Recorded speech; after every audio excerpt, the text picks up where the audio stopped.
नमस्कार, कृषि समाचार में आप सबका स्वागत है। मैं हूं अनामिका सिंह। आइए सबसे पहले नजर डालते हैं आज के मुख्य समाचार पर। बेहतर तकनीक से गन्ने की ग्रीष्मकालीन खेती कर पाएं अधिक उत्पादन। फूल गोभी की खेती कर हाजीपुर के प्रगतिशील किसान विंदेश्वर प्रसाद ने सफलता की मिसाल कायम की। और कृषि कार्य में ट्रैक्टर है बहुउपयोगी उपकरण। किसान भाई, यदि आप गन्ने की शीतकालीन खेती के अलावा ग्रीष्मकालीन खेती भी करना चाहते हो तो नए तकनीक के जरिए आप गन्ने की अंतर्वर्ती खेती आसानी से कर सकते हैं। इससे गन्ने के उत्पादन क्षमता लगभग 30 से 40% बढ़ जाएगी, साथ ही आपका मुनाफा भी बढ़ेगा। गन्ने की ग्रीष्मकालीन खेती को किस प्रकार बेहतर बनाएं, बता रहे हैं आरा कृषि विज्ञान केंद्र के कार्यक्रम समन्वयक डॉक्टर प्रवीण कुमार द्विवेदी। बिहार राज्य में गन्ने की खेती अभी भी पारंपरिक रूप से बहुत बड़े पैमाने पर होती है। हालांकि कुछ क्षेत्र विशेष ऐसे हैं जैसे मोतिहारी का इलाका है, समस्तीपुर का इलाका है, जहां पर कि ज़्यादा इसकी खेती होती है, लेकिन बाकी क्षेत्रों में भी कमोबेशी इसकी खेती की जा रही है। और ज़्यादातर पहले जो है शीतकालीन यानी कि रबी के मौसम में हम कह सकते हैं कि गन्ने की खेती लोग करते थे, लेकिन अभी जो है फसल प्रणाली में बदलाव आने के कारण हम लोगों ने इसकी खेती गर्मी के मौसम में बसंतकालीन गन्ने की खेती हम ज़्यादा कर रहे हैं। गन्ने की खेती में मैं ये कहना चाहूँगा कि अभी भी जो हमारे मित्र गन्ने की खेती करना चाह रहे हैं वो अपने गन्ने की जो दूरी होती है, पहले हम लोग कहते थे कि 3 फीट यानी 1 गज की दूरी पर आप अपना गन्ना लगाएं, इसके बजाय आप 4 फीट की दूरी पर गन्ना लगाएं और जोड़ा पक्ति में गन्ना लगाएं। जोड़ा पक्ति में कहने का मतलब है कि अगर 1.5 फीट चौड़ी नालियां बनाते हैं और उसमें दोनों किनारों पर गन्नों के बिछा करके अगर आप गन्ना लगाते हैं तो आप मान के चले कि कम से कम 30 से 40% आपके गन्ने के उत्पादन में वृद्धि हो जाएगी। केले की खेती करने वाले किसान भाइयों, यदि आप इसकी बेहतर उपज प्राप्त करना चाहते हैं तो आप केले के कुछ खास उन्नत प्रभेदों का प्रयोग करें। केले के उन्नत प्रभेदों में अल्पना, चंपा, मालभोग और चिनिया खास हैं। इसकी रोपाई आप मई के अंतिम सप्ताह से शुरू कर सकते हैं।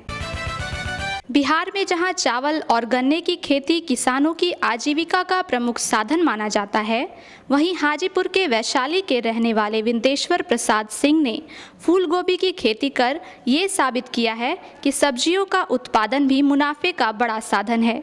आइए इस प्रगतिशील किसान की कहानी सुनते हैं इन्हीं की जुबानी। ऐसे बिहार की जितनी भी फसलें हैं उन सबों की खेती मैं करता हूँ, लेकिन मुख्यतः अर्ली कुंवारी फूल गोभी का बीज उत्पादन करते हैं। अर्ली कुंवारी फूल गोभी के बीज उत्पादन में हमें काफ़ी प्रोत्साहन मिला है और अच्छी आमदनी हो जाती है, इसलिए मैं इसी को पसंद किया है। जुलाई के लास्ट वीक में इसका नर्सरी में लिया जाता है, सीड बेड में डाला जाता है नर्सरी में, और 1 महीने के बाद खेत में ट्रांसप्लांट कर दिया जाता है। कृषि के क्षेत्र में ट्रैक्टर काफ़ी उपयोगी यंत्र माना जाता है। ट्रैक्टर एक ऐसा यंत्र है जिसमें अन्य यंत्रों को जोड़कर किसान आसानी से अपने खेतों में निराई, गुड़ाई, जुताई और बुआई जैसे कई अन्य कार्य कर सकते हैं। यह उपकरण मजदूरों की कमी को दूर करने के साथ किसानों को बेहतर उपज प्राप्त करने में मदद करता है। दर्शकों, आइए अब चलते हैं मंडी की ओर, जहां आप जानेंगे मंडी के भाव में आए उतार और चढ़ाव के बारे में। मंडी भाव के तहत आज हम आपको ले चलेंगे पटना के इनकम टैक्स गोलंबर और बताएंगे विभिन्न फलों के भाव। अंगूर है 140 रुपये, संतरा 60 रुपये, बेदाना है 160 रुपये, चाइना है 220 रुपये, पपीता 40 रुपये किलो है। और आइए अब लेते हैं मौसम की जानकारी। मौसम विभाग से मिली जानकारी के अनुसार कल आसमान साफ रहेगा। अधिकतम तापमान 37 डिग्री सेल्सियस तथा न्यूनतम तापमान 21 डिग्री सेल्सियस रहने की संभावना है। दर्शकों, अभी अभी आपने खेती की नई नई तकनीकों, मंडी भाव और मौसम की जानकारी ली। अब आइए चलते हैं अपने अगले भाग की ओर, जहां हमारे कृषि विशेषज्ञों द्वारा आप खेती से संबंधित विस्तृत जानकारी प्राप्त कर सकते हैं।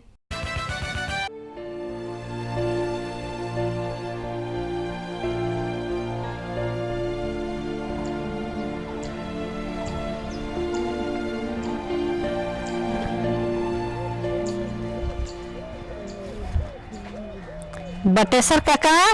हाँ मुखिया जी, अरे प्रणाम प्रणाम प्रणाम। खेत पर नहीं गए थे क्या? अरे मुखिया जी खेत पर तो गए ही रही। तो क्या हो गया इसमें कुछ खराबी हो गया क्या? देखी ना, ट्रैक्टर हम मान के ले गए रही दूसरा कोई से यानी खेत जोते के रहे, देखा तो नहीं कि एकरा में कुछ गड़बड़ी हो गई।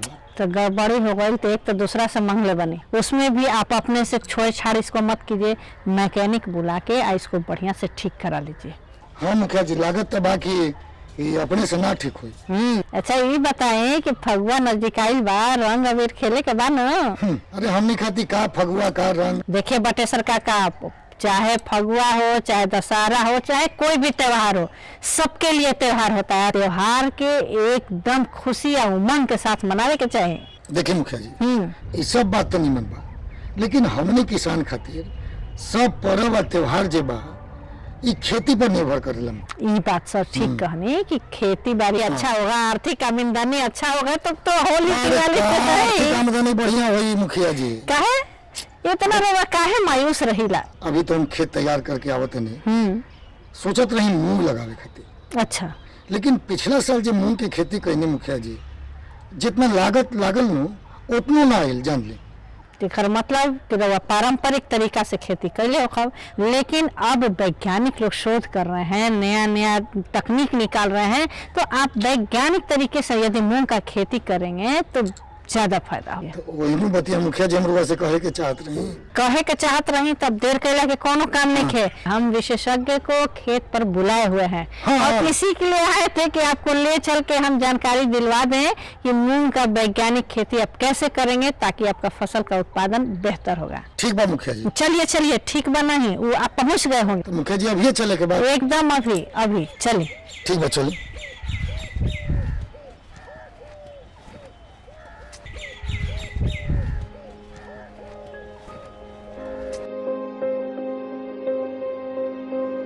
बटेसर काका जी मुखिया जी, आपका हम परिचय सर से करवा दें, है ना?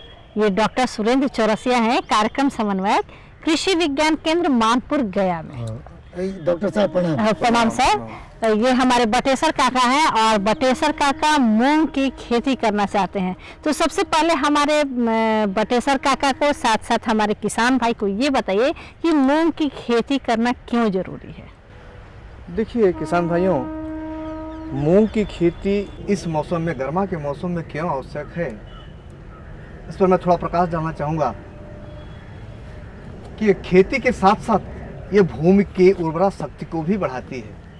इसलिए आवश्यक है कि खरीफ और रबी के बीच में जो समय मिलता है, यदि किसान भाई इस समय का सदुपयोग करते हुए यदि मूंग की खेती कर लेते हैं तो उनकी आमदनी भी हो जाती है और साथ ही साथ भूमि में जीवांश कार्बन की मात्रा, नाइट्रोजन की मात्रा बढ़ जाती है, जिससे भूमि की उर्वरा शक्ति आगे के आने वाली फसल के लिए बढ़ जाती है। मूंग में 25% तक प्रोटीन पाया जाता है, जो कि स्वास्थ्य के लिए आवश्यक है, ज़रूरी है। इसलिए किसान भाइयों, यदि गर्मा की फसल में मूंग का समावेश करते हुए अपने खेती पद्धति में इसको शामिल कर लें तो निश्चित तौर पे आने वाले समय में आपकी खेती के उत्पादन को बढ़ाते हुए यह अपना उत्पादन देगी। मुखिया जी देखिए, मूंग की खेती काहे करे के चाहिए, यहाँ का डॉक्टर साहब कितना अच्छा हमने के जानकारी देनी कि मूंग की खेती कैला से भूमि के उर्वरा शक्ति भी बढ़ेला। और कुछ जानकारी ले ली। हाँ तो जानकारी ले के बाद अभी तो ढेर यहाँ से जानकारी हमने के ले के। अच्छा डॉक्टर साहब, एक चीज बताई कि मूंग के खेती काहे करे के चाहिए तो वो बता देने, लेकिन एक खातिर खेत कैसे तैयार करिए? देखिए किसान भाई, यदि आप मूंग की खेती करना चाहते हैं तो 2-3 बार मिट्टी पलट भूमि की जुताई कर दे, 2-3 बार। निर्भर करता है कि पहले फसल कौन सी थी, उसके ऊपर भी निर्भर करता है। और बुआई से पूर्व पलेवा करना जरूरी है। यदि पलेवा कर लेंगे तो आपकी जमीन में बीज का जमाव अच्छी तरह से हो जाएगा। 100% हो जाएगा तो उत्पादन आपका जितना आप लेना चाहते हैं आप ले पाएंगे। जनरली किसान भाई करते क्या है कि पहले की फसल की नमी में अपने बीज को छिटक देते हैं, बो देते हैं, आधा जमता है आधा नहीं जमता, इसीलिए उनका उत्पादन प्रभावित होता है। किसान भाई कृषि दर्शन कार्यक्रम देखते रहिए, कहीं जाइएगा नहीं, बस मिलते हैं एक छोटे से अंतराल के बाद। ये लो और बताओ। बस। अरे ये क्या भैया जी, बस इतनी सी रासायनिक खाद? किसानी छोड़ रहे हो क्या? किसानी नहीं, नादानी छोड़ रहे हैं। मिट्टी की जांच कराई है, अब तो लालाजी जितनी जरूरत है उतने ही उर्वरक खेत में डालेंगे। हाँ, किसान भाई आज ही अपने जिले की नजदीकी भूमि परीक्षण प्रयोगशाला में मिट्टी की जांच जरूर करवाएं और मिट्टी में पोषक तत्व, नमी व पौधे के विकास को देखते हुए केवल जरूरत के अनुसार ही पोषक तत्व डालें। और हाँ, मिट्टी में गंधक, जस्ता, बोरोन जैसे सूक्ष्म पोषक तत्वों का पता लगाना भी न भूलें।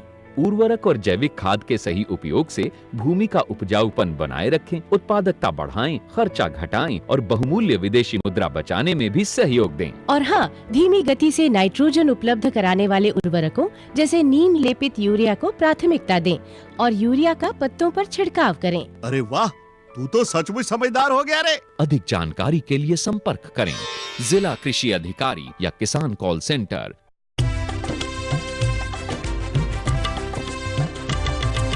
सहकारिता के बल पर विकास के लिए उठे कदम, जन सहकार की ताकत लेकर आगे बढ़ते जाएं हम। जन जन ने इस क्रांति में है विश्वास जगाया, हम सब ने मिलकर विकास का परचम है फहराया। सहकारिता है अपने विकास की पहचान, नए दौर में सहकारिता ही भारत का अभिमान। कृषि मंत्रालय भारत सरकार द्वारा जनहित में जारी। कृषि दर्शन कार्यक्रम में पुनः आपका स्वागत। डॉक्टर साहब, ये तो हुई कि खेत की तैयारी कैसे करेंगे हम, लेकिन हमारे बटेसर काका को ये बताइए कि कौन कौन सा प्रभेद लेंगे ताकि उसका उत्पादन बढ़िया हो और बीज उपचार उसका कैसे करेंगे। किसान भाई, यदि आप अभी खेत आपका खाली है तो आप यदि 15 फरवरी से लेकर के 15 मार्च तक बुआई करना चाहते हैं तो उसके लिए HUM 16 वैरायटी जो कि यहाँ काफ़ी अच्छी चल रही है, इसकी खेती कर सकते हैं।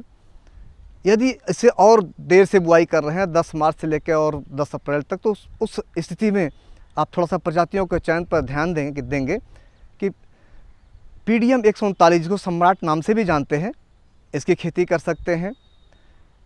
निर्भर करता है कि आप किस साइज़ का मूंग उत्पादन लेना चाहते हैं। यदि बड़े दाना में चाहते हैं तो पूसा विशाल नाम की प्रजाति को आप अपनी खेती में शामिल कर सकते हैं, जो कि 60 से 70 दिन में तैयार हो जाती है। किसान भाई देखिए, बोने से पहले बीज का शोधन आवश्यक है। बीज के साथ बहुत से ऐसी कीड़े बीमारी आ जाते हैं जो कि आने वाली फसल में आपकी उत्पादकता को प्रभावित करते हैं। इसलिए आवश्यक है कि बीज को पहले शोधित कर लें। बीज को 2.5 ग्राम प्रति किलोग्राम की दर से कैप्टान या थीरम ले लें। इससे 36 घंटे पूर्व उसका शोधन कर दें। बुआई से 6 से 8 घंटा पहले, यानी कि यदि शाम को बुआई करना है तो सुबह में आप जो है आधा लीटर पानी ले लें, उसमें 50 ग्राम गुड़ डाल करके उसको खौला लें। खौलाने के बाद उसमें जो राइजोबियम और PSB जिसको फास्फेट कैप कहते हैं, स्फुर घोलक भी कहते हैं, यदि इनको मिला करके पानी ठंडा होने के बाद पानी ठंडा कर लें। ठंडा करने के बाद उसमें ये घोल मिला करके पेस्ट बना करके बीजों के ऊपर छिड़क करके और एक हाथ से प्लास्टिक पे अच्छी तरह से मिला करके उसको एक छायादार स्थान में सुखा लें। तब उसके बाद शाम के समय इसकी बुआई करें आप। डॉक्टर साहब काफ़ी अच्छा जानकारी दे रहे हैं बटेसर काका, लेकिन सबसे पहले ये भी हम लोग को जानना जरूरी है कि बीज की मात्रा कितनी होनी चाहिए। ये जाने के बाद जब मुखिया जी कि उनमें जो खर पतवार लग जाला तो ओकर प्रबंधन कैसे कइल जाए। हाँ, बहुत अच्छा बात पूछनी। बीज की मात्रा प्रजातियों के ऊपर निर्भर करता है। यदि आपने छोटे दाने वाली प्रजाति का चयन किया है तो निश्चित तौर पे उसमें 20 से 25 किलोग्राम बीज की मात्रा आपको डालनी होगी 1 हेक्टेयर खेत के लिए। लेकिन यदि दाना आपका बड़ा है, बीज की प्रजाति ऐसी है जिसमें दाने की साइज़ बड़ी है, तो आप उसमें 30 से लेकर 35 किलोग्राम बीज का प्रयोग 1 हेक्टेयर के लिए करें तो आपके खेत में पौधों की संख्या पर्याप्त होगी और आपको उत्पादन भरपूर मिलेगा। जहाँ तक खरपतवार प्रबंधन की बात है किसान भाई, तो यदि आप खुरपी से निकाल सकें, हाथ से निकाल सकें तो अच्छी बात है। इससे पर्यावरण भी प्रदूषित नहीं होगा और आपका खेत भी अच्छी तरह से ठीक हो जाएगा, जो कि फसल के लिए लाभदायक होगा। उसमें हवा का आवागमन सुचारू रूप से होने लगेगा। लेकिन यदि यह संभव नहीं है तो आप अपने खेत में बुआई के 3 दिन के अंदर 72 घंटे के अंदर आप उसमें एक दवा है पेंडीमेथालिन, जो 30% की आती है, 3.3 लीटर दवा की मात्रा को 800 से 1000 लीटर पानी में घोलकर अगर छिड़काव कर दें तो आपका बीज जम आएगा, लेकिन बीज के साथ उगने वाले खरपतवार नहीं उगेंगे। यह ऐसी दवा है जिसको बुआई से 3 दिन के अंदर प्रयोग कर लेना आवश्यक है, अन्यथा आप फिर इसका प्रयोग नहीं कर सकते हैं। इससे खरपतवार जो जमने वाले हैं वे नहीं जमेंगे और आपका फसल अच्छी तरह से उगेगी। किसान भाई, कृषि दर्शन कार्यक्रम देखते रहिए, कहीं जाइएगा नहीं। बस मिलते हैं एक छोटे से अंतराल के बाद।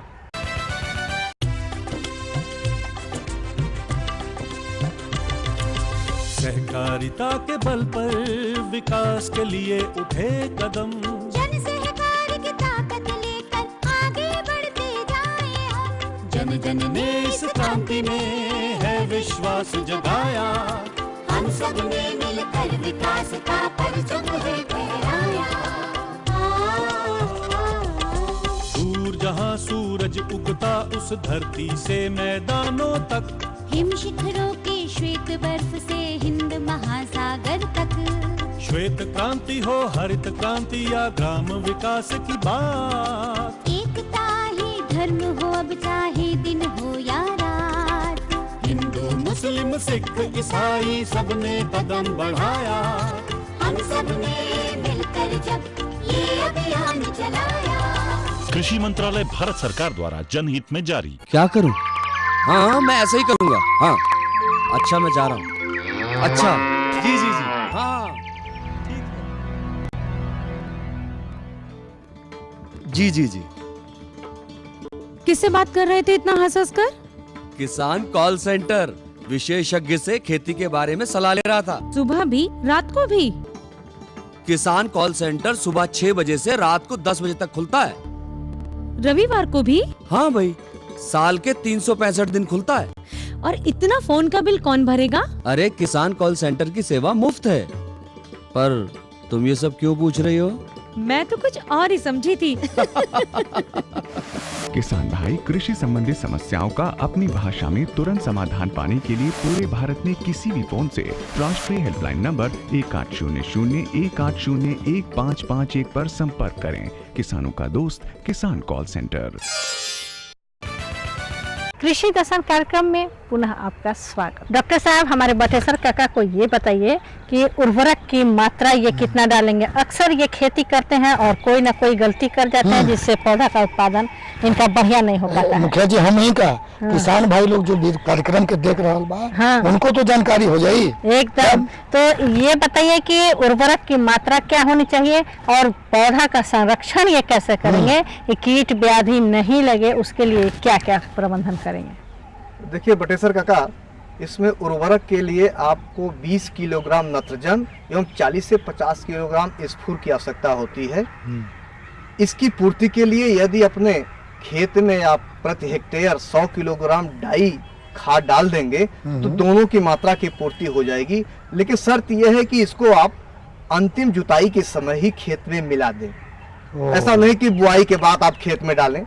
इसलिए उसके ये अंतिम जुताई के समय ही खेत में मिला करके अच्छी तरह से पाटा चला दें और फिर इसकी बुआई करें। जहाँ तक पौध संरक्षण की बात है तो गर्मा की फसल में सबसे ज़्यादा समस्या पीत चित्रवण और पत्ती मोड़क कीट की होती है। तो किसान भाई, यदि आपकी फसल बुआई के बाद कहीं भी एक पौधा भी यदि पीला दिखता है तो आप उसको पहले उखाड़ कर फेंक दें, खेत से दूर जला दें या कहीं गड्ढे में गाड़ दें। ऐसा न करें कि आप खेत से उखाड़े और खेत में ही छोड़ दें। ऐसा करेंगे तो आपके उस रोग का फैलाव आप तुरंत रोक पाएंगे। उसके बाद एक दो दवा मैं बता देता हूँ, यदि उनका आप इस्तेमाल कर लेंगे तो निश्चित तौर पे आपकी फसल हरी भरी रहेगी और ये पीला मोज़ेक रोग जो है नहीं लगेगा आपके खेत में। इसमें दो तरह के कीड़े आते हैं, एक जैसिड जो कि रस को चूसता है, पत्तियां मुड़ जाती हैं, एक वाइट फ्लाई जो कि पीला चितवर्ण रोग को एक जगह से दूसरे जगह ये ट्रांसफ़र करता है। इसलिए यदि आपको लक्षण दिखाई देता है तो तुरंत ही आप इसमें इमिडाक्लोपिड 17.8% SL की दवा आती है। इसका एक टंकी में 5 ml यानी कि 3 लीटर पानी में 1 मिलीलीटर दवा का घोल बना करके इसका छिड़काव कर दें। पानी की मात्रा की बात है तो 1 हेक्टेयर के लिए 500 लीटर पानी पर्याप्त होगा छिड़काव के लिए। तो इस प्रकार यदि आप एक छिड़काव कर दिए तो 15 से 20 दिन के बाद यदि आवश्यक हुआ कि यदि खेत में आपके कीड़े की मात्रा दिख रही है, वाइट फ्लाई जो सफ़ेद मक्खी होती है यदि दिख रही है तो पुनः एक छिड़काव कर दें। दूसरी दवा है एसीफेट जो कि 1 किलोग्राम प्रति हेक्टेयर की दर से प्रयोग होता है। पानी की मात्रा उतनी ही रहेगी 500 लीटर प्रति हेक्टेयर।